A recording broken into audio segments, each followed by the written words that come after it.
The Grandmaster takes place in the world of martial arts.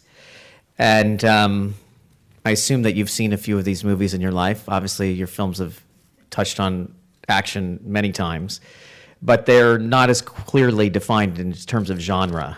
I was grew up on the streets full of like a martial arts school.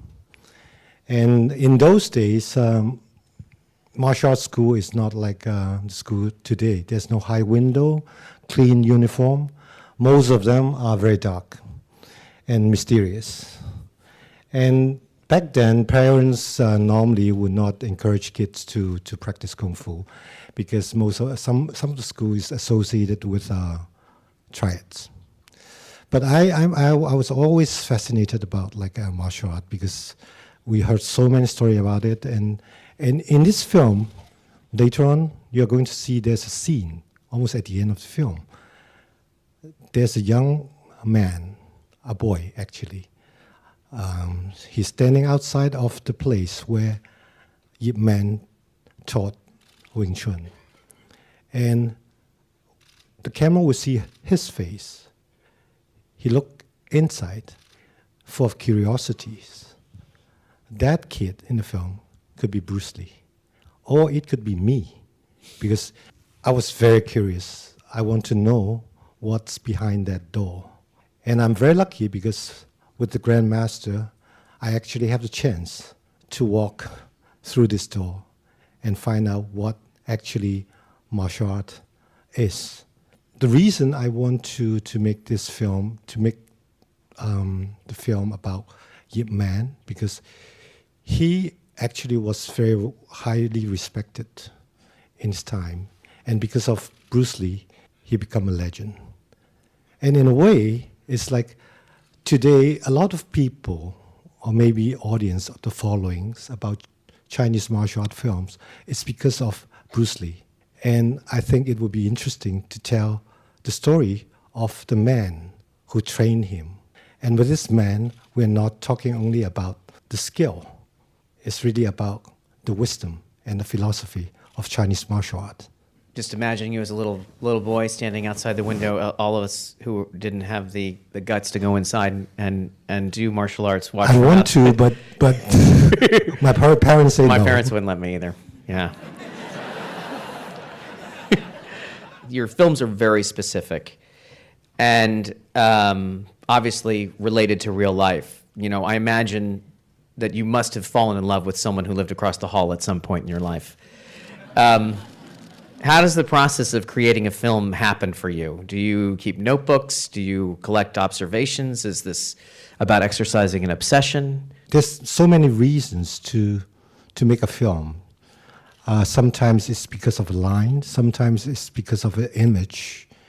And for instance, for the Grandmaster, I started to have the idea to make this film when I have the chance to look at one video of the Grandmaster Yip Man. It was shot 3 days before he passed away. In the film, it is actually a Super 8 at that point. They shot it in his living room. He was very, very sick and very skinny, weak. And he's doing a demonstration. He's 70-something. And the demonstration actually is the legendary like Wing Chun combination.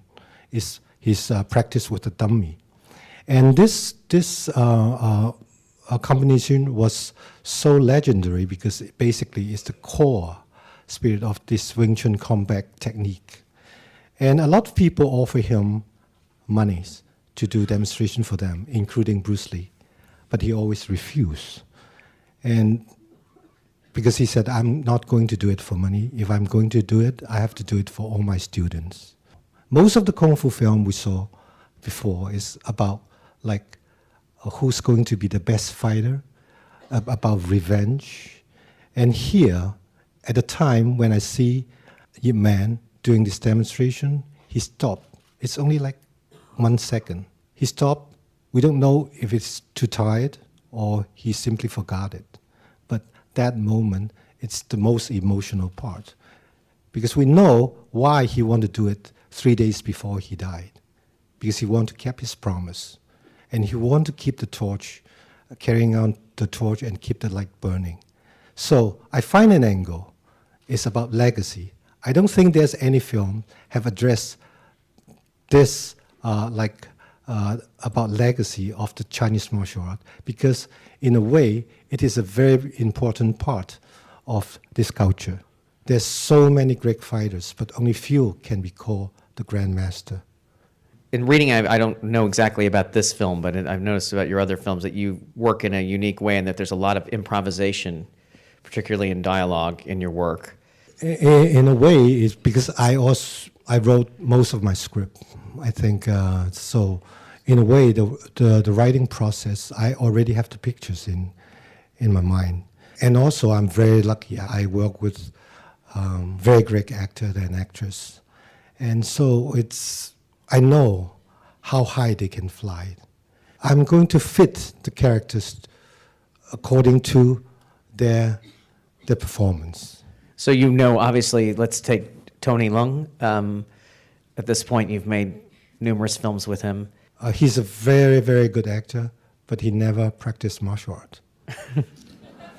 But you have to know, like, when you look at the story of Yip Man, he's not actually a typical fighter. So people said he looks more like a teacher. So I cannot just find an action star to play that role. So I need a very good actor. But the problem is, I have one, but he don't know nothing about martial art. So I have to actually, I don't want him, and also it's like Tony, he don't want to do something like just do some close-up in front of the camera and let the stuntman finish the rest. So, and he has to went through like 3 years of training. And he has to do all this action mainly by himself. He broke his arm twice. And besides of Tony, we also have Zhang, right? She has to spend like 3 years to practice the martial art, and she has to do everything by herself. And I remember there's one scene later on you're going to see. It's a duel at the train station. We shot it like in a very far away town in the north. It's more like -20 every night. And so we shot there for 2 months. Did they end up being good enough at martial arts for the camera, or do you think they're really good at this point? For the rest of the time, people are going to think they're amazing at it. But actually, when they can do some action, it's quite good, you know. Don't try them. But I've also heard that you've edited your films sometimes for as much as 5 years. And I assume that involves removing and replacing the pieces many times over. How do you know when the film is finished? If you want to do something original, you have to spend time. And in fact, in Chinese, literally, the word kung fu means the time that you have to spend. When you said, well, it takes some kung fu to finish this job, that means this job is going to take time. You have incredible visual moments in your films, and you also have, they're punctuated by these pieces of dialogue, often very poetic. I'm very precise with words. And in this film, I've been very lucky. I work with 2 great writers.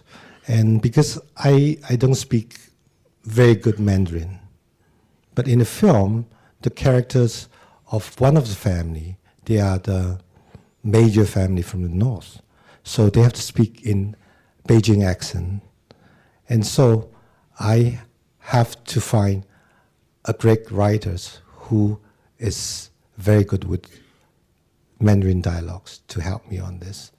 Dialogue is important, but visually is also very important because it's a combination. Otherwise, we can create a book or radio program or just a photograph.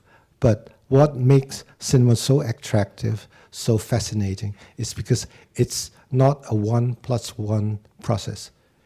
It's a chemistry between sound, words, ideas, and image. And I notice that that's beautiful, and that you go back to the images and you play with time a lot. Is that the process of, is that done on, I'm sorry to ask it this way as a writer, is that done on paper, or is this something that you discover in the editing room? I spent a lot of time because everybody said, "Well, this guy make films with no script." No, no, And that's and in a way, in a way, it's true. But I make films too, with a lot of writing because I don't have like first draft, second draft because the draft I only finish the script when the film is done. that is very smart. Well, this has been a pleasure, and we're all very excited about seeing the movie. Before we present the movie, you have introduction you'd like to make? We have an extraordinary actress. She played a very, very difficult part in this film, and her performance is amazing. And she's been working with me. It's like spending all this freezing night on the train stations. And she's with us now, is Miss Zhang Ziyi.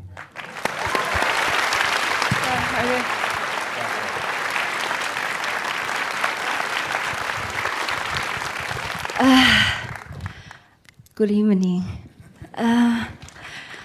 I'm so happy to be here tonight. I think you are a special audience, and I'm very glad to be able to spend this night, special night and time with you all to watch this movie.